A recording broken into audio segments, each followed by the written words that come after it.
Bienvenue à tous sur Afrique Sport pour la matinale du mercredi 10 mai 2023 que nous débutons avec la CAN U17. Les quarts de finale se jouent mercredi et jeudi. Le Sénégal, équipe la plus impressionnante au premier tour, va croiser le fer contre l'Afrique du Sud au moment où l'Algérie, sous pression, fera face au Maroc. Mali, Congo et Nigeria, Burkina Faso complètent le tableau. Le roi est mort, vive le prochain roi. Le Cameroun, tenant du titre, a été piteusement éliminé de la CAN U17 au premier tour en Algérie et a laissé son trône vacant. D'autres lionceaux venus du Sénégal visent désormais le titre.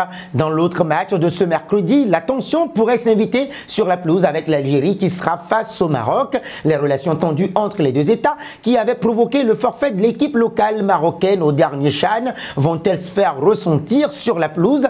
Très peu de chance à en croire les sélectionneurs algériens et marocains qui se focalisent sur la qualification en demi-finale.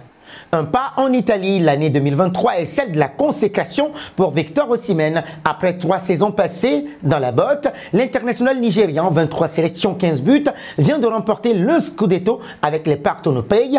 33 ans après leur dernier sacre. L'homme au masque noir est par ailleurs devenu le recordman du nombre de buts marqués par un joueur africain sur une seule saison de championnat en Italie, 22, devant Samuel Eto'o, 21. Grâce à son nouveau but dimanche dernier, l'ancien Lillois a même dépassé Georges Weah au palmarès pour devenir le seul meilleur buteur africain de l'histoire de la Série A avec 47 pions. L'occasion pour le natif de Lagos de rendre hommage à l'icône de l'AC Milan, aujourd'hui président de la République du Libéria. J'ai eu le grand honneur de battre son record de meilleur buteur africain de l'histoire de la Série A, un exploit que je chérirai à jamais. Monsieur Georges Weah a jeté les bases de l'excellence pour que des personnes comme moi puissent l'imiter et son héritage restera à jamais gravé dans nos mémoires, a publié l'homme aux 28 réalisations cette saison, TTC sur Twitter.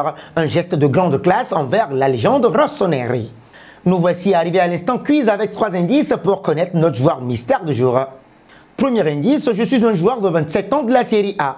Deuxième indice, j'ai déjà joué à l'Ajax après ma formation au Barça. Troisième indice enfin, Mondial 2022, polémique.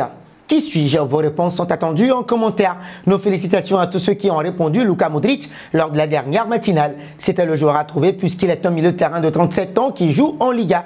Il a déjà été à Tottenham entre 2008 et 2012. Parlons du Barça. Sergio Busquets aurait fait son choix pour la saison prochaine. En fin de contrat en juin prochain, le milieu de terrain espagnol aurait reçu une prolongation de contrat d'un an supplémentaire de la part de ses dirigeants. Selon les informations de Marca, l'international espagnol de 34 ans aurait décidé de ne pas poursuivre sa carrière avec le club catalan. Le natif de Badia del Valles va donc faire ses valises et s'offrir un nouveau challenge. Concernant son avenir, il devrait se situer hors Europe. L'Inter Miami de David Beckham lui ferait les yeux doux depuis quelques mois déjà. Néanmoins, le Barcelonais pourrait rejoindre l'Arabie Saoudite et évoluer avec son ami de toujours, Lionel Andrés Messi. Restons en Espagne, les affaires ne s'arrangent pas pour Dani Alves. Elles s'empirent même ces dernières semaines. Lors d'un entretien accordé à AS, un compagnon de cellule de l'ancien joueur du FC Barcelone a donné quelques détails de la vie du Brésilien en prison. Celui-ci révèle que le joueur de 38 ans est très amaigri et est devenu triste. Il mange exactement la même merde qu'il nous donne, telle qu'elle. Il affirme également que ses autres partenaires en prison ne sont pas tendres avec celui qui évoluait au poste de latéral droit. Il y a des gens grossiers dans le réfectoire qui lui crient violeur et homosexuel. Il ne sort pas sauf pour se rendre à la salle de sport pour jouer contre notre groupe, explique-t-il. Sinon, il reste dans sa cellule ou s'assoit dans le salon où se trouve la télévision pour la regarder. Pour rappel, Dani Alves est en détention depuis 5 mois pour le viol présumé d'une femme fin décembre.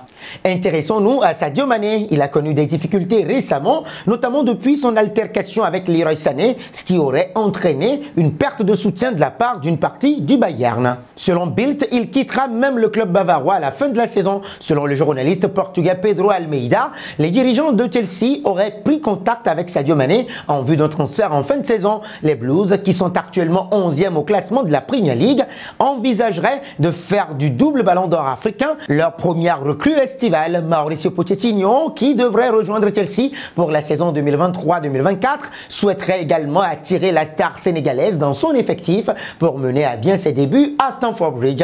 De son côté, Mané espère retrouver l'élite anglaise après une première saison mitigée en Bavière.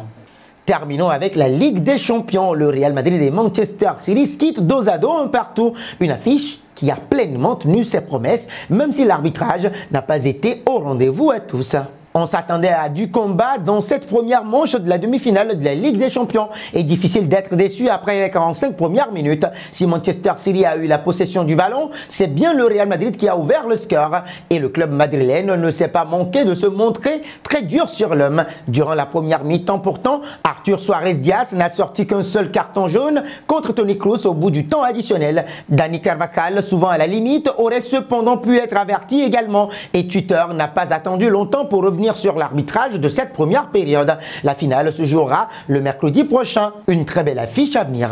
Et nous arrivons au terme de cette matinale que nous bouclons avec la question du jour. Signer à Chelsea serait-ce une bonne idée pour Sadio Mané? Vos réponses sont attendues en commentaire. Mais en attendant, n'hésitez surtout pas de vous abonner sur Afrique Sport et d'actionner la cloche de notification pour ne rien manquer du football continental et international.